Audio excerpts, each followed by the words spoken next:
The books you bought from what you raised in your Twitter handle, I just saw a link to that, was the Trump endorsed Bible. That's $60 a pop.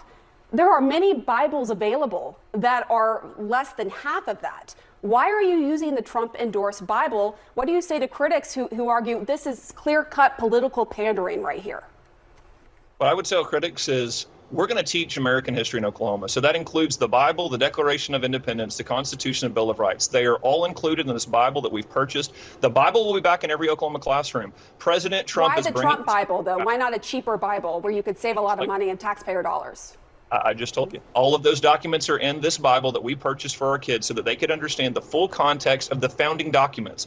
So we have the Bible, the Constitution, Declaration of Independence, Bill of Rights. These are all so important in our students understanding what makes America the greatest country in the history of the world. And again, look, the media doesn't have to like... Walters literally said that he needed to buy the Trump Bible because it has a copy of the Constitution at the back. As if the Bible needed to have that added in anyway? This was clearly just a lie to get Oklahoma taxpayers to funnel tens of thousands of dollars to Donald Trump himself. And the whole Bibles and classroom mess pretty much sums up everything that Walters did while in office. And it all follows the same formula. Announce an insane policy that wildly violates people's personal freedoms, then go on TV to yell at news anchors, and then force the people of Oklahoma to pay for whatever mess he causes along the way. And if that all sounds familiar, that's because it's basically what Donald Trump does every single day. Walter's whole career was just acting like a mini Donald Trump whenever possible, such as over the summer when he declared war on teachers' unions and said that he would force them to be more America first. That's right, because that's a national organization you just heard from. The NEA is pushing this radical Marxist agenda into every state. Red states too. We've had to fire teachers for pushing ideology, left-wing ideology on kids. The teachers union want to destroy this country. They want to destroy our families. They want to destroy our values. So we're going to destroy the teachers union. We have made no bones about that. The teachers union aren't welcome in Oklahoma.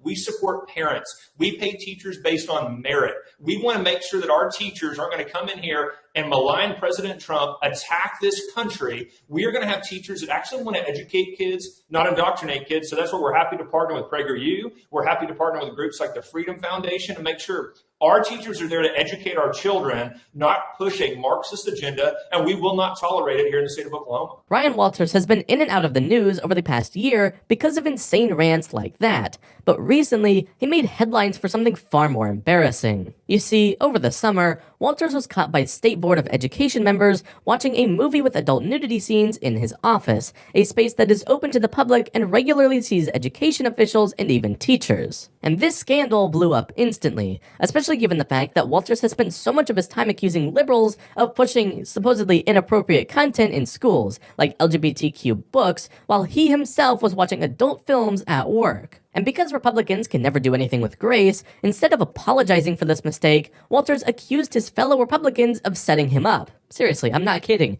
He went so far as to question whether or not the Republican governor of Oklahoma was behind the story, trying to sabotage his rising fame in the Republican Party. What we've seen transpire over the last 5 days is the nastiest, biggest lie ever lodged at an official in Oklahoma. I cannot begin to describe the disgusting nature of the lies leveled against me by board members, by the media, and by the teachers union. This has been a coordinated attack to crucify my character and to try to stop the will of Oklahomans and their vision for education in the state of Oklahoma. These board members have a lot to answer for, and so does the governor of the state of Oklahoma. Did he direct these board members to lie about me? Did he direct his board members to go in and disrupt everything in these board meetings? Did he have the board fight against bringing private schools into the state for families to have school choice? What exactly directives were they given? Walters tried to run from this scandal as long as possible, but after he started accusing other politicians of setting him up, the sheriff's department threatened a full investigation, and because he knew that he was 100% guilty, Walters just decided to give up and quit his job. Literally out of nowhere, Walters announced that he was offered a job working for a Republican anti-teachers union activist group, and he instantly resigned. I'm excited to announce I'll be stepping down as Oklahoma State Superintendent and taking on the role as the CEO of the Teacher Freedom Alliance. We're going to destroy the teachers' unions. We have seen the teachers' unions use money and power to corrupt our schools, to undermine our schools. We are one of the biggest grassroots organizations in the country. We will build an army of teachers to defeat the teachers' unions once and for all. So this fight's going national, and we will get our schools back on track. We will not allow any further union control. Now, after months of pushing religion into classrooms, constantly preaching about the radical left, and bringing politics into schools like never before, Ryan thought that he could just walk away. But luckily for the people of Oklahoma, lawmakers are not going to let that happen.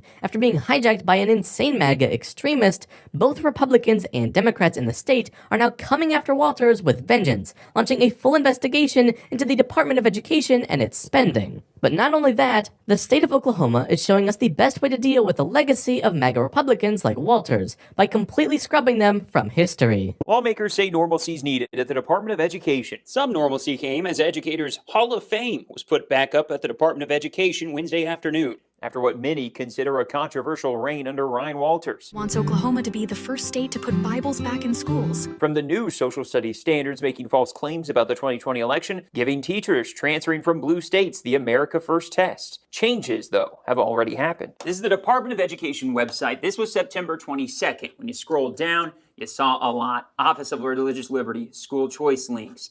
And then when you clicked on this, Story of America, it took you to those social studies standards that were controversial, the test teachers had to take, the naturalization test. It also had several other links, including the PragerU partnership links. Now, let's look at this website. This is the current Department of Education website. It looks similar, but none of the links to the America site that had PragerU, has this Teacher of the Year thing, a school choice link. Other than that, it has a lot of changes compared to when Walters ran it. Reverend Dr. Shannon Fleck has been long outspoken against what she calls Walters' Christian nationalism. Most atrocious, but his implementation of Bibles in public schools, specifically the Trump Bible. Fleck is also a part of a lawsuit fighting back against the new social studies standards. Those are on hold in the courts until the next court date. We very much need to go back over his tenure. Shauna Montright represents educators. She says, let's get back to before Oklahoma was 50th in education. Oklahoma social studies teachers were chosen again, and they wrote what they wrote. While updates to the website's Wednesday show a glimpse of that change, it could be costly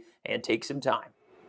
And just before this show, the Attorney General Gentner Drummond, who is running for governor in that campaign right now, but his office just requested a state audit of the Department of Education. From erasing his changes to the social studies curriculum to deleting all of his endorsed programs from state websites, Oklahoma is literally erasing this once powerful Trump ally from their state. And this isn't just about policy. If investigators find anything shady in his business dealings, including his ties to PragerU or the Trump Bible deal, Walters could face even more serious consequences. For now, though, Oklahoma is sending a very clear message. MAGA extremists will not go unchecked. And that is what has Trump so panicked, because if a deep red state like Oklahoma is turning on one of his closest allies, it means that even his own base is starting to see through the con. If they can hold Republicans like Walters accountable, imagine what it'll look like when Donald Trump himself faces that same reckoning.